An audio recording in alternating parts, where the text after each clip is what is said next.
Okay, hi guys, welcome to my YouTube video, and today let's talk about classification of viruses. Now this can be a rather tough and a complex topic for many people, and today we'll try to break it down step by step and learn a few concepts and mnemonics along the way, so hopefully you'll be able to understand it better, and it might be useful for you in the future. So we'll begin with the DNA viruses.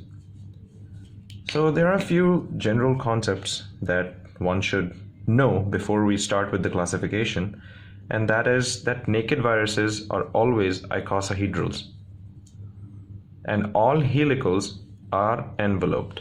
Now this is not true vice versa, like all enveloped are not always helicals and not all icosahedrals are not always naked viruses. So just remember this exact line, that naked viruses are always icosahedrals and all helical viruses are enveloped. Once you remember that, a lot of things down the line will be easier for you. Now for DNA viruses are all icosahedrals except for pox virus.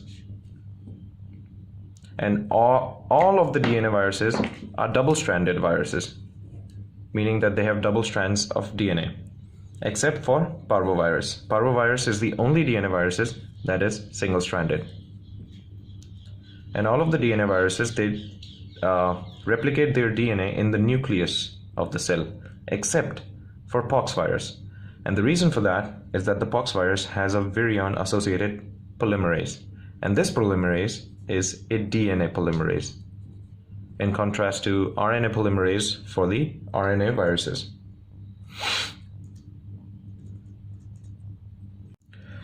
Now, we can divide the DNA viruses into naked and enveloped, and the naked viruses can be further divided into double-stranded and single-stranded viruses. The double-stranded includes PAPA, which is polyoma and papillomavirus, and adenovirus. These both are double-stranded, and parvovirus, which is a single-stranded naked DNA virus. Over here, among the enveloped viruses, they're all double-stranded, and double-stranded meaning that they have two strands of DNA, and their orientation is that it is one of them is circular and the other category is linear.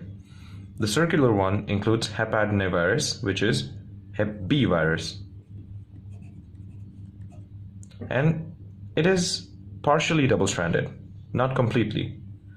It has a complete negative strand of DNA and a partial positive strand.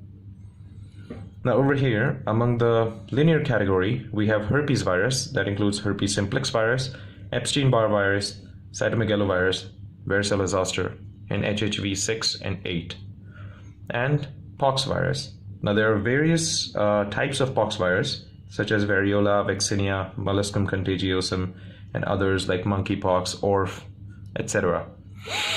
So this is basically the DNA virus classification, and one of the mnemonics that we have to memorize the DNA strand orientation is pardon Papa, as he has pox. Now pardon is for parvovirus, which is the only single-stranded DNA virus we have.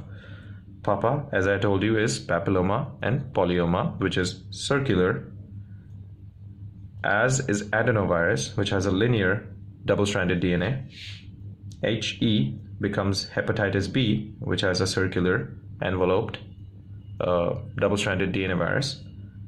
Has becomes herpes virus, which is a linear enveloped DNA virus.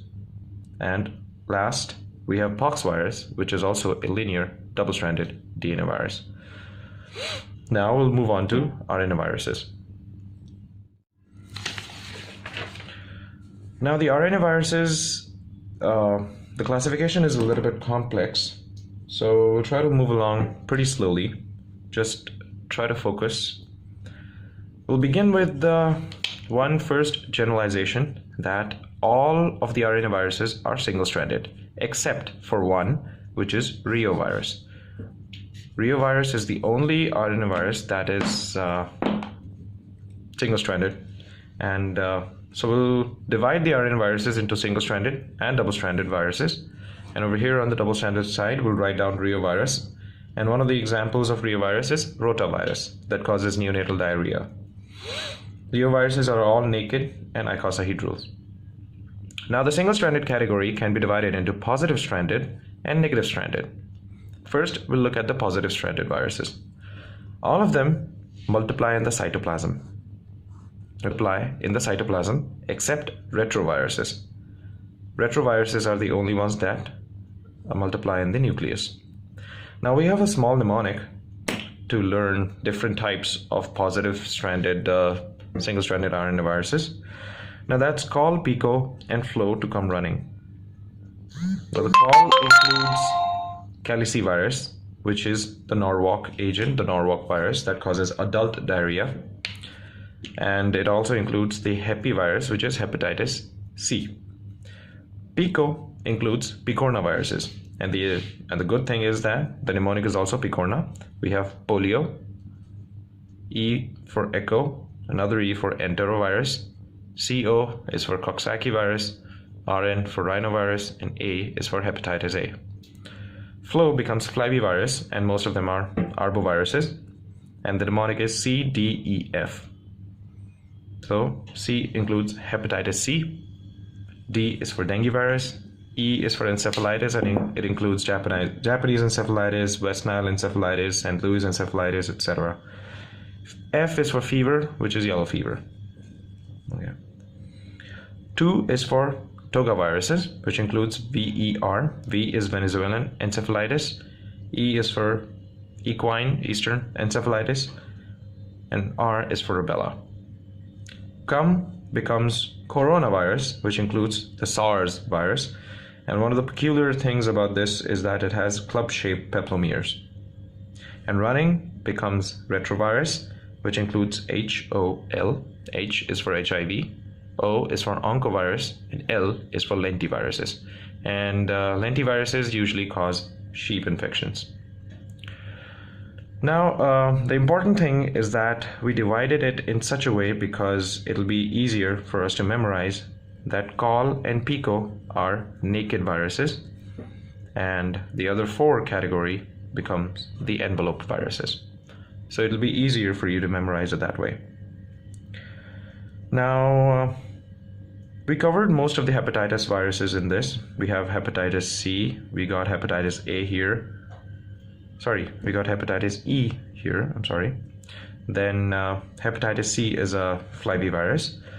Hepatitis B, we saw that it was a DNA virus. One of the hepatitis virus that is left is hepatitis D. And important thing about hepatitis D is that it needs hepatitis B to cause infection. And it is a defective virus, not usually classified into any of these categories. So it's a single-stranded RNA virus. Now, moving on from positive-stranded to negative-stranded, couple of generalized points about negative-stranded is that they are helical, they are enveloped, and they have a virion-associated polymerase. Just like we saw pox virus has a polymerase, but it was a DNA polymerase. Here, the negative-stranded viruses have a RNA-dependent RNA polymerase. And the mnemonic for this is PROFAB, P-R-O-F-A-B. P becomes paramyxoviruses, that includes measles, mumps, parainfluenza, respiratory syncytial virus. R is for rhabdo, which is rabies. O becomes orthomyxovirus, which includes influenza A, B, and C.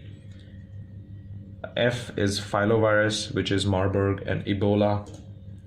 And we have arenavirus, which includes Lassa fever and lymphochoria. It also causes lymphochoria meningitis. B is Bunia virus and includes hantavirus, California encephalitis, and Crimean Congo hemorrhagic fever. So this is basically the entire classification of RNA viruses. One important thing to note is that we have a couple of segmental RNA viruses, which means that their DNA, their genome is broken up into segments. And you can remember this by memorizing ROBA, R-O-B-A, which is reovirus, orthomyxovirus, Bunia virus, and arenaviruses. And respectively, they have 12, 8, 3, and 2 segments of RNA. And the only double-stranded, as we talked about, is reovirus. Rest, all of them are single-stranded. So I hope that this clears some confusion for the classification of viruses, and hopefully you liked the video. Please comment below in case you have any suggestions, and good luck. Thank you.